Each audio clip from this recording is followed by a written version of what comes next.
مولا صلی اللہ علیہ وسلم نے ارشاد فرمایا، حضرت ابو سعید خدری راوی ہے کہ من رأى منکم منکرا فلیغیرہ بیدہ۔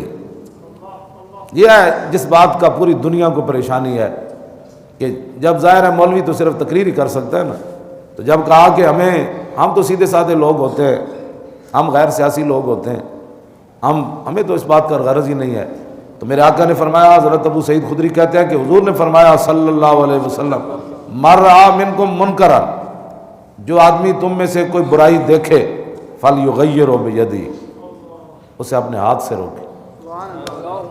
جب اسلام کے پاس اقتدار ہی نہیں ہے تو قیامت تک مولوی اور جتنے بھی اسلام کے دعوے دار ہیں، مبلغین ہیں، یہ صرف مسجد میں تقریر کر سکتے ہیں یا کسی کے گھر کے دروازے کی دستک دے کر ماشاءاللہ آپ مسلمان ہیں، ماشاءاللہ آپ نماز پڑھا کریں نا، ماشاءاللہ آپ ایسے ہیں، اتنا ہی کر سکتا ہے قیامت تک۔ اس کو نماز کیوں نہیں پڑھتا؟ کل سے نہیں پڑھے گا تو جانتا ہے اسلام کی سزا کیا ہے۔ تو 2 نمبر مال کیوں بیچتا ہے؟ تجھے پتہ ہے 2 نمبر مال بیچنے کا؟ تو ملاوٹ کیوں کرتا ہے؟ تو حرام کیوں کھاتا ہے؟ تو سود کیوں کھاتا ہے؟ تو لوگوں کا مال کیوں ہڑپ کرتا ہے؟ تو کیوں ظلم کرتا ہے؟ تو قیامت تک جتنے بھی مبلغین ہیں میرے سمیت، جب تک حضور کا دین تخت پر نہیں آئے گا، جو میرے آقا کا پہلا فرمان ہے فلیغیرہ بیدہ، کہ اپنے ہاتھ سے ظلم کو روکے، یہ کبھی بھی نہیں ہوگا۔ ہاتھ سے اسی وقت ہی روکا جائے گا جب تخت پر شیر شاہ سوری بیٹھا ہو، یا عمر بن عبدالعزیز بیٹھا ہو، یا اورنگزیب عالمگیر بیٹھا ہوگا، یا شہاب الدین محمد غوری بیٹھا ہوگا، یا التمش بیٹھا ہوگا، کیوں جی، یا قطب الدین ایبک بیٹھا ہوگا، یا نور الدین زنگی بیٹھا ہوگا، یا صلاح الدین ایوبی بیٹھا ہوگا۔ یہ لوگ جب تک تخت پر نہیں ہوں گے تو کبھی بھی ایسے نہیں ہوگا۔ اب دیکھیں نا، ایک آدمی، حضرت فاروق اعظم گزرے، ایک آدمی نے بکری لٹائی ہوئی ہے ذبح کرنے کے لیے، تو بکری کو لٹا کر اس کے گھٹنا رکھا ہے اور ادھر جناب پتھر کے اوپر جو چھری تیز کر رہا ہے، تو اب بے یدی ہے نا، تو اگر خالی مبلغ ہوتے تو کہتے بھائی اچھے بچے ایسے کام نہیں کرتے، بھائی ایسے بچے ایسے کام نہیں کرتے، آپ کیا کر رہے ہیں، یہ بکری بیچاری ہے، یہ مسکین ہے، یہ کیا کر رہے ہیں۔ فاروق اعظم نے اس کے پیٹھ کے اوپر درہ مارا، یہ ہاں جی فلیغیرہ بیدہ، آپ نے اپنا درہ مبارک کو دی کانڈے چ ماریا، فرمایا تو نے تو اس پر کئی موتیں جمع کر دی۔ تمہیں پتہ نہیں ہے کہ نبی علیہ الصلوۃ والسلام نے فرمایا کہ جو آدمی کسی چیز کو ذبح کرے اسے راحت اور سکون پہنچائے اور اپنی چھری کو پہلے تیز کرے، یہ کیا طریقہ ہے؟ تو نے لٹا کر اس کے سامنے تو نے کئی موتیں جمع کر دی۔ تو فاروق اعظم کا ڈنڈا جو ہے اس کی پیٹھ پر پڑا۔ تو اگر آج کو ہوتا تو ماشاءاللہ اچھے بچے ایسے کام نہیں کرتے، ایسی تبلیغ ہو سکتی ہے۔ ہاں جی، اور ایک آدمی مسجد کے اندر سر جھکا کے بیٹھا ہوا تھا، اپنے گھٹنوں کے سر ایسے جھکا کر بزرگ بن کے، تو حضرت فاروق اعظم آئے تو آپ نے اس کی پیٹھ کے اوپر درہ مارا، میں سیدھا ہو کے بیٹھ، گھٹنوں کے اندر سر دینے میں فقیری تھوڑی ہے، سیدھا ہو کر بیٹھ۔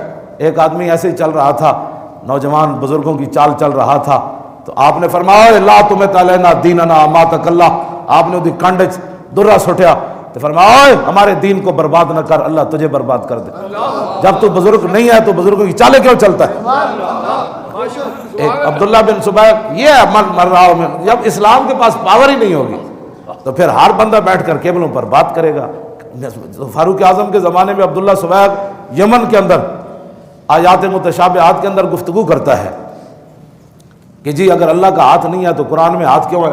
اگر اللہ کی پنڈلی نہیں ہے تو قرآن کے اندر پنڈلی کا بھی ذکر ہے۔ تو حضرت ابو موسیٰ اشعری نے لکھا کہ یہ بندہ آیات متشابہات میں بات کرتا ہے، تو آپ نے فرمایا اس کو مدینہ منورہ بھیجو۔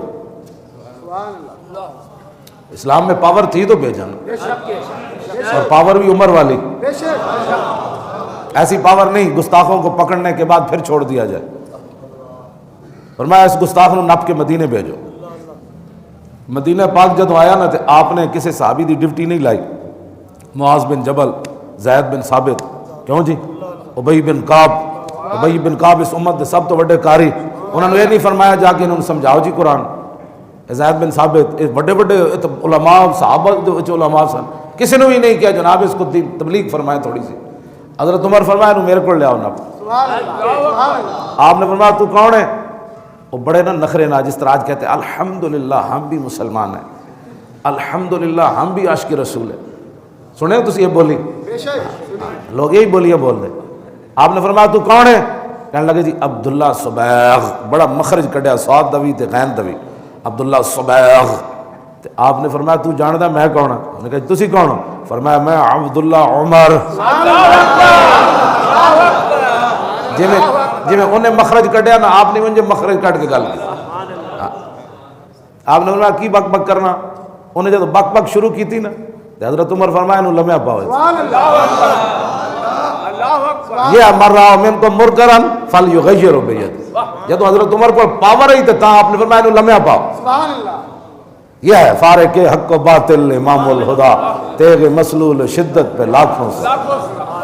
آپ نے فرمایا پرانی نہیں، کوئی نوی سوٹی کپ کے لے آؤ. آپ نے فرمایا نوی سوٹی کپ کے لے آؤ. تازی کھجور دی سوٹی آ گئی. مار نہیں پیار، جیڑا کوئی روب راب استاداں دا یا سکولہ چو بھی مکا چھوڑے جی مار نہیں پیار. انہوں کہ لڑکیاں کیا جی ہن پیار ہی کرو، باویں استاد دی داڑھی پٹو تے باویں استاد نے جناب پینٹ کھچو، ظاہر ہے وہ پیار جو ہونا ہے، پیار تو انجی ہونا ہے. ہاں جی انج نہیں بات. جناب جتھے بھی جاؤ جناب طالب علم جناب وہ لڑیاں ہی پا رہے ہوں گے، ظاہر ہے وہ مار جو نہیں سکتا جی. مار نہیں پیار. حضرت عمر فرمایا انہوں لمحہ پاؤ. لمحہ پا کے آپ نے اپنے دست مبارک نال کٹیا. کیوں جی؟ صوفی تو کسی کو کہتا ہی نہیں ہے صوفی. میں کہ یہ صوفی ہیں. جب آپ نے کٹیا تو ایویں نہیں کٹیا، دھوں کٹیا اس دا، وہ دا خون شون چنگا بہ گیا.